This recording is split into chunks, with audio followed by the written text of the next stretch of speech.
So we know a lot of you guys are shopping for homes right now. You're trying to figure out, should I go with a 30-year mortgage or a 15-year mortgage? We're going to talk about that coming up.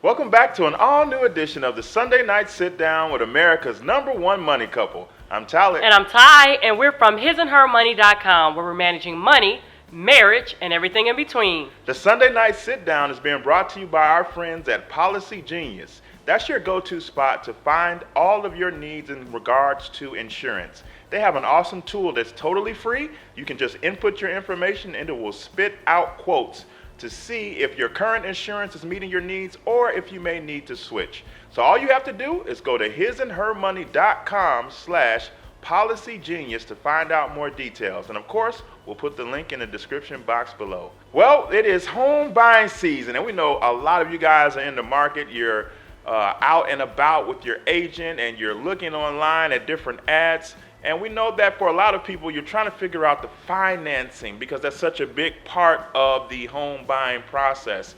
And there's quite a bit of information out there as to regards to which way is the best way to go. Do you go with the 15-year mortgage or do you go with the 30-year mortgage? So we kind of wanted to talk about that subject today. We're going to talk about the process that we went through in buying our home and the decision that we came to. And we're going to talk about the pros and cons in both scenarios to help you make a better informed decision. That's right. Now with so many mortgage companies around every corner just about, there are so many different creative financing, such as, now they have like a 40-year mortgage, some even have a 20-year. So it just depends, and I'm sure that you guys have a lot of questions. But the most common that we're going to talk about right now that most people know about is the 15-year and the 30-year. Now we will be bringing to you a separate video discussing with you guys our home buying process and how that was like and how we chose our home and things like that. But in this video, we're going to strictly talk about why we personally chose a 30-year mortgage over a 15-year mortgage. We know that a lot of our listeners or our viewers, you guys follow Dave Ramsey, and I know that he believes in the 15-year mortgage, and you know what? We do too, but we do know that it is not a one-size-fits-most. We live here in the Midwest area of the United States, which is Chicago, and it's pretty pricey. The homes here, in particular where we live, are pretty pricey. Now, we have been able to see different homes in different areas, such as Texas. My dear hubby here would love to go to Texas, but I love watching like House Hunters and things like that on HGTV, and every time I see that they're in Texas, I see some of these huge homes for like less than what we pay for our own home. So I am aware that homes cost different prices in different areas, as well as the cost of living may be a little bit higher or a little bit lower, so it all depends. But here in the Midwest, the homes here in our area are a little bit pricey, and we chose a 30-year mortgage over a 15-year mortgage for more than one reason. One of the reasons simply is because we both agreed that it was best. So that's number one. When you start this conversation, if you are married and you're starting this conversation with your spouse, remember that it is no wrong way or no right way when doing something. As long as you both are really pretty much on one accord, then we stand for that. So first, he and I both, we were on the same page when it came to a 30-year mortgage. We looked at both options. We actually pulled up an amortization calculator, and you can find those for free online. One of my favorite websites to go to is bankrate.com, and they have a mortgage calculator there, and you can play around with numbers, and that's what we did.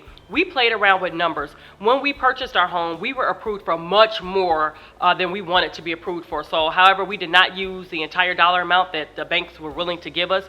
We used the amount that was comfortable enough for us that we would know that we would be able to pay for our mortgage without having an issue. We could definitely pay for a 15-year mortgage, or we can handle that 15-year home mortgage payment. However, though, we started to look at some different factors. One of the factors is I am a stay-at-home, work-at-home mom, so I do not work outside of the home.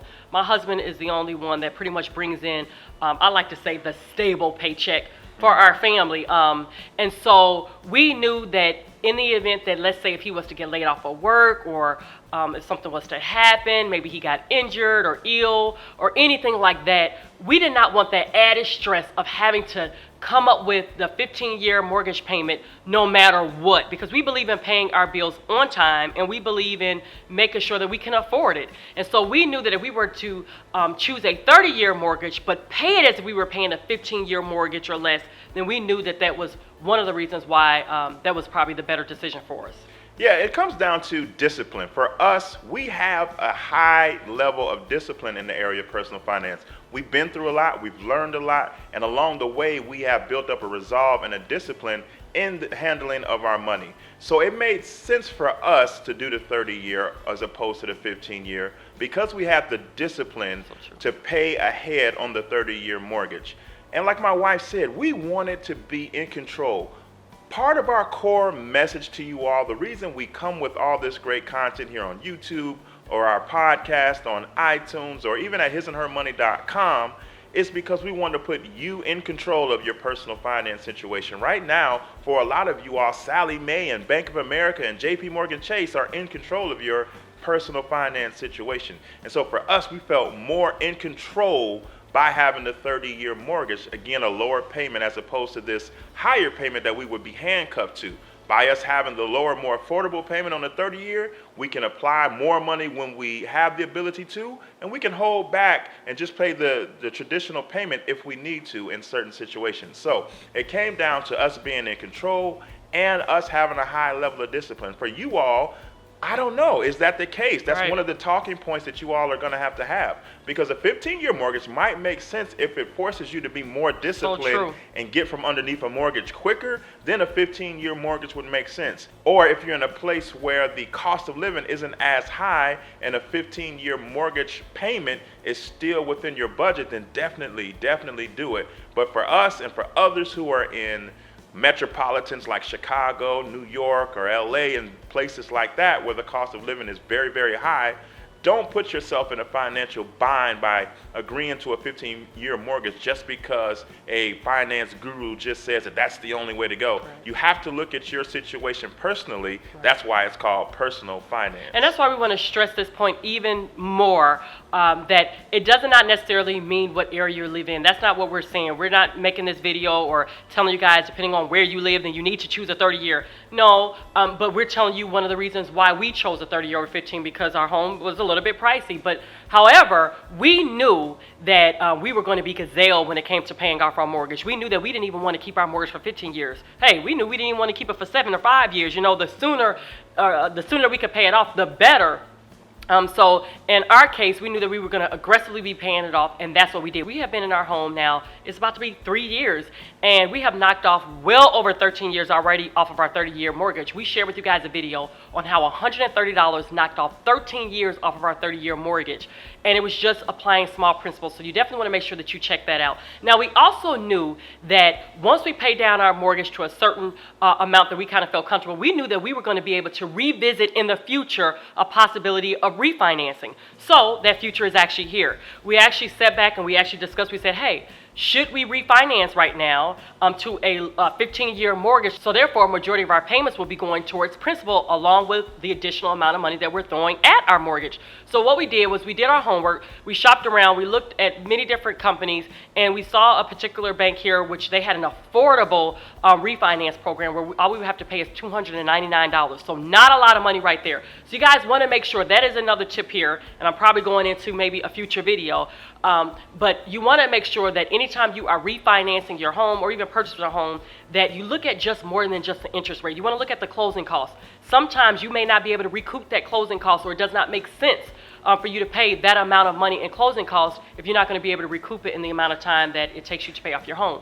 So $299 was the closing cost in our particular situation. So we knew, hey, that's affordable. So let's now play around with the numbers. So what did I do? I grabbed my notebook and I started to write out different scenarios. I started to write out a 10-year, a 15-year, and they also had a 20-year. I knew that we didn't want to do a 30, but they had a 10, 15, and 20-year mortgage, different rates and things like that. So I pulled up that calculator on bankrate.com and I started to write out the figures. So guys, let me tell you, we have aggressively paid off our mortgage so quickly that we have already outpaced the 15-year mortgage option. So when I sat down and I put in the calculations, and if I did the 15-year or if I kept what we currently have and I kept the dollar amount of what we're currently paying towards principal, when I looked at both those scenarios of refinancing to a 15-year or keeping currently what we have, right now, because the amount of money that we're paying towards our principal is eating away so much at the principal, we're not paying as much as in interest. So actually, we would be going backwards now if we did go to a 15-year. So for us, we're like, yes, we made the right decision in our case. So we're really, really excited about that. So for you guys, your decision may be a 15-year may be best. As my husband said, if you know that you are not disciplined and you know that if you go out and you get a 30-year mortgage and you're going to really keep that mortgage for 30 years, then hey, I would tell you no, do not do a 30-year mortgage. But if you're somebody like us, and your situation, you know that you're very, very disciplined, you're going to be aggressive, and more than likely you're going to have your home paid off in less than 15 years, maybe even 10 years or 7 years, then you may want to consider the option like we did. One thing that mattered most to us was a sense of peace, and we knew in a sense of comfort. And I'm more of the conservative one in the relationship, where my husband is more of the risk taker. And for me, it just gave me more peace of mind, knowing that we had the option to have a lower monthly mortgage amount in the event that something was to happen. Although we have our emergency fund that we can't fall back on, I still want to make sure that if need be, if we did not have to pay an extra cent or an extra dollar towards principal and we needed that lower dollar amount, the 30-year mortgage was going to allow us that comfort, or that comfort of peace. Now, guys, this is the biggest purchase that you're going to make in your life. So we want you guys to be diligent in your research and diligent in your conversations with each other. Make the right decision based on your personal situation. Make a decision based on the numbers and the facts that you're dealing with. Never allow personal finance advice to feel like a blanket statement that applies to everybody in every situation. Take a hard look at your situation, run your numbers, and make the best decision for your household. Now, guys, this is a community. It's not all about Talent and Ty. His and Her Money is a family, a community of people all on the journey to financial freedom. So we need to hear from you in the comments section. What are you currently working with? Is it a 30-year mortgage or a 15-year mortgage? And how did you come to that decision? And tell us if you are a thumbs up on the 30-year or thumbs up on the 15-year mortgage option. Or both. Yeah, because we're both. It just depends on your situation. So let your voice be heard in the comments section. Yes, we would love to hear from you. If you guys enjoyed this video, please give it a thumbs up. Don't forget, check us out over at our website at hisandhermoney.com and meet us back here next Sunday night at 7 p.m. Central Standard Time, where you will see the both of us sharing with you. And also, we want to hear from you. If you have any questions or if you would like us to answer your question here on our Sunday night sit down here on YouTube, please email us at questions@hisandhermoney.com. Well, guys, it's been great. Until next time. Bye. Peace.